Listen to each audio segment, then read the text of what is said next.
In our communities, there has been so many questions being asked by people. Why is it that highly educated people are not the richest? Or highly educated people are not commonly seen to be richer? Well, there are so many debates that we can have on this very point. One thing I can say is that we need to understand what it takes to be rich. When you go to the banks to acquire money, academic papers are not seen as requirements. Academic papers, you cannot say like, I have a PhD and I'm praying that it stands as a security to acquire this loan. It will not. But just look at someone with a business assets, say a TV, can get some money from a money lender or a microfinance institution. So that's one of the reasons why at some point we do not see people who are highly educated with accumulating more wealth, because the rich use what we call debt by mortgaging their security, by mortgaging their assets to acquire more money. And when they acquire more money, they invest this money by the fact that they have invested in income generating activities, productive projects, businesses that can make them money. They keep generating more money. But with academic papers, if you have a degree and you don't go and work for an organization, actually what happens with this kind of income is that highly educated people are paid by a paycheck. They are paid by what they have done. But business people are paid by how many people want their services or buy their products. Now, you just look at where someone has an income coming from one direction, that is from an employer, and look at someone who's having income coming from so many sources. That is the contribution from workers, buyers, customers, friends. They are all bringing money to him. But whether you are highly educated and you don't have a business, you don't have a project where more people are bringing money to you, you will still have a fixed income. And because you have a fixed income, your income cannot expand. This is why at some point people ask, why is it that highly educated people do not get this much money, do not accumulate wealth?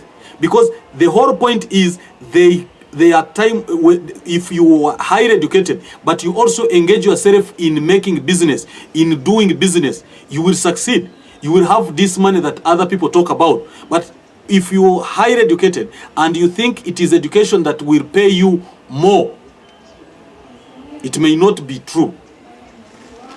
That's why I encourage you that if you are highly, if you get education and add it in business, you will be better.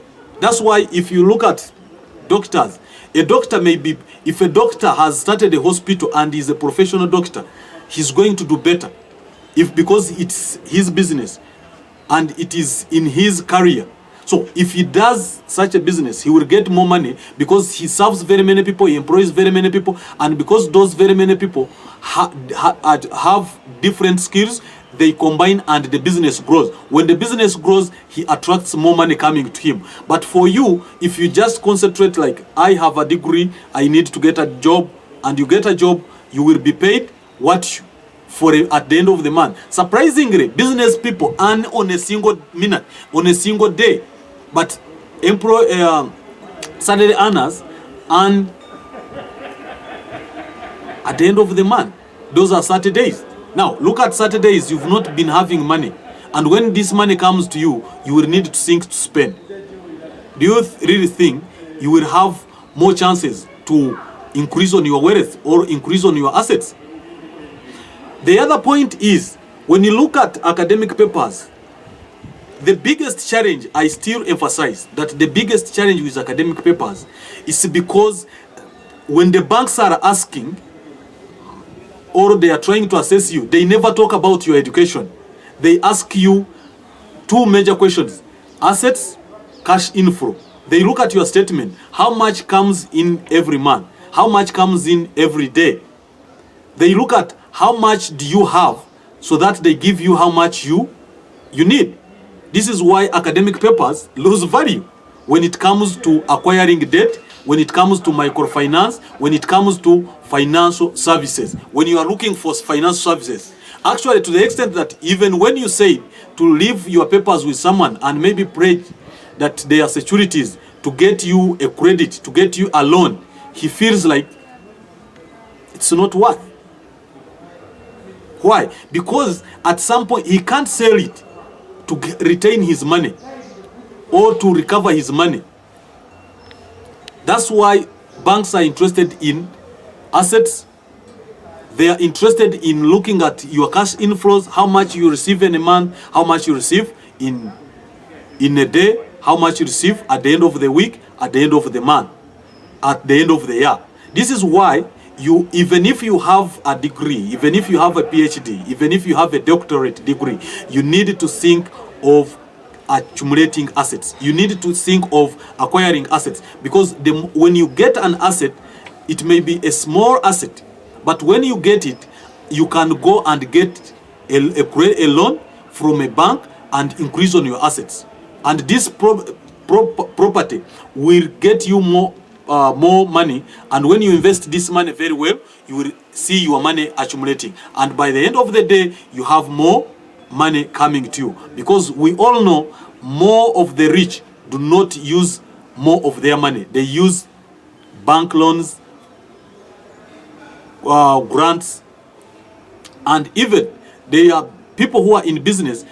Customers give them capital, because when the customers want to buy the product, they pay in advance. When they pay in advance, this is money coming to the business person, and when it comes, it acts as capital, because he will be in position to produce more of the products and sell to the customer.